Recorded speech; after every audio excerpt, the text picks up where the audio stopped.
All right, today we're diving into something big. I mean, really big for India's power sector. We're talking about the Electricity Amendment Bill 2025. And let me tell you, this isn't just some minor adjustment. It's a plan that could fundamentally change how more than a billion people get their electricity. But before we can really get into the nuts and bolts of the solution, we've got to ask the big question, right? Why does India's power sector even need fixing?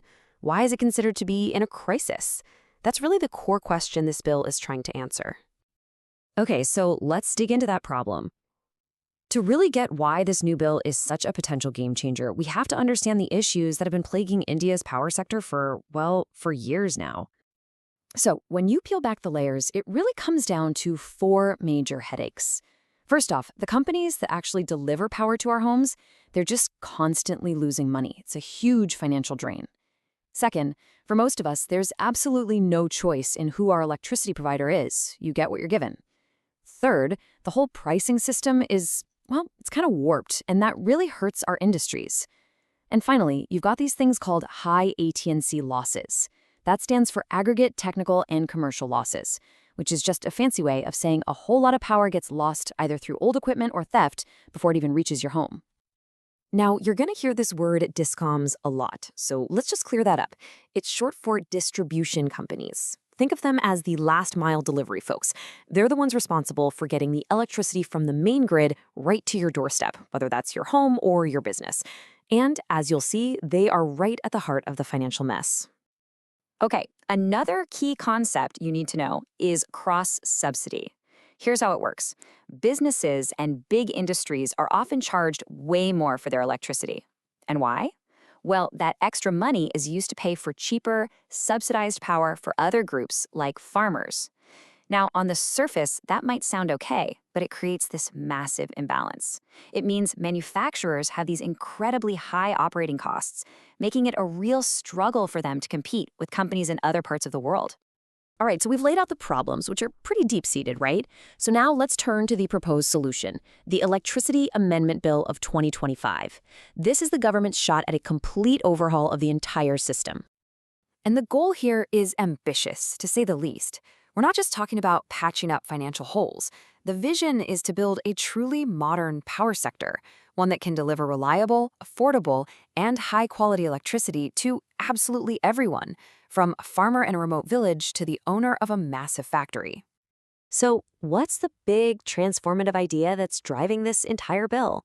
It really all boils down to one powerful concept: competition. This is about moving away from the old monopoly system that most of us are used to. Just think about what happened with our phone service.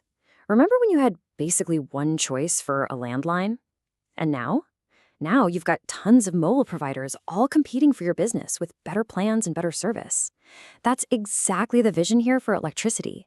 Instead of being stuck with a single provider, imagine having multiple companies, both public and private, all competing to give you better service at better prices. Now, you might be thinking, okay, that sounds great for phones, but can competition really work for something as critical and complex as electricity? And that's a fair question. But here's the thing. We actually have a real-world example right here in India that shows it absolutely can. A very similar model is already up and running and working successfully at the national level.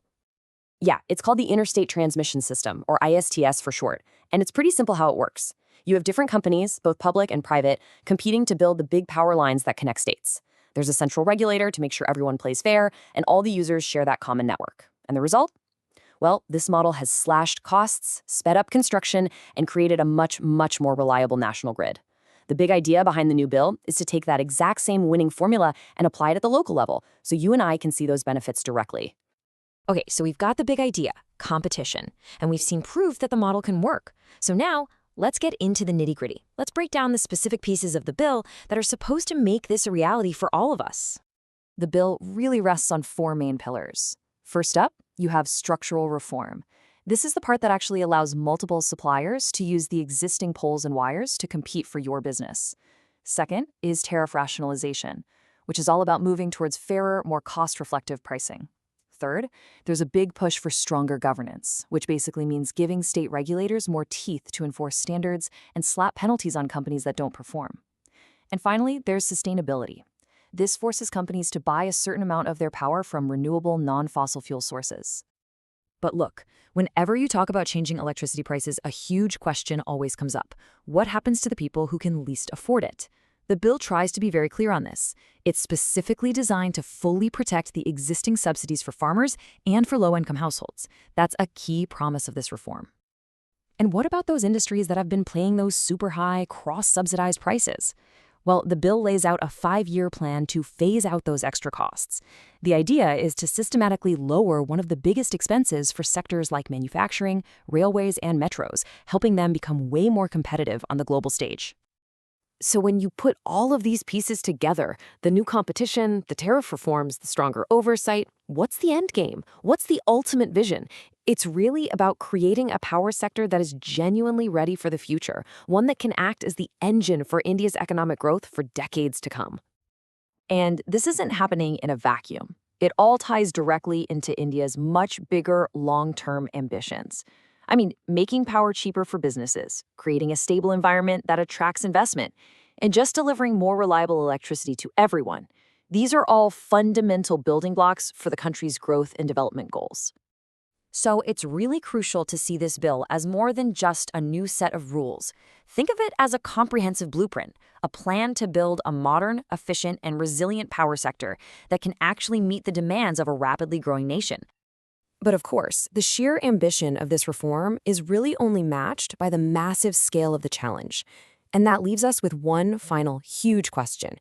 Can a single bill, no matter how well designed, truly modernize the power supply for 1.4 billion people? The answer to that question is, without a doubt, going to shape India's future for a very long time.